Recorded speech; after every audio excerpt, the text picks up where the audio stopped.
ભરૂચમાંથી પસાર થતા national highway પર સ્થાનિકો માટે શરૂ કરવામાં આવેલા ટોલની વસૂલાત બંધ કરાઈ છે। સ્થાનિક વાહન ચાલકોએ ટોલ સામે ઉગ્ર વિરોધ કર્યો। નેશનલ હાઈવે ઓથોરિટીએ આખરે ઝૂકવું પડ્યું છે। માંડવા ટોલ બૂથ પર સ્થાનિક વાહન ચાલકોને ટોલ ચૂકવવો નહીં પડે। ભરૂચમાંથી પસાર થતા નેશનલ હાઈવે પર સ્થાનિકો માટે શરૂ કરવામાં આવેલા ટોલની વસૂલાત બંધ કરાઈ છે। સ્થાનિક વાહન ચાલકોએ ટોલ સામે ઉગ્ર વિરોધ કર્યો।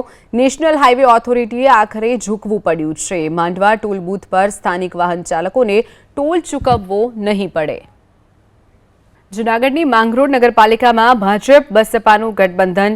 ભાજપ બસપાના ગઠબંધનથી કૃષ્ણાબેન થાપણિયા બન્યા છે પ્રમુખ, જ્યારે માંગરોળ નગરપાલિકામાં ઉપપ્રમુખ બન્યા છે અબ્દુલ મિયા સૈયદ। નગરપાલિકામાં ભાજપ કોંગ્રેસને 15 બેઠક મળી હતી।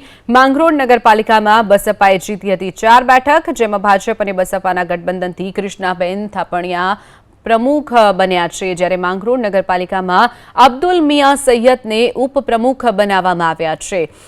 ભાજપ અને કોંગ્રેસે 15 બેઠક મેળવી હતી, જ્યારે બસપાએ 4 બેઠક પર જીત મેળવી હતી। ત્યારે ભાજપ અને બસપાએ ગઠબંધન કર્યું છે।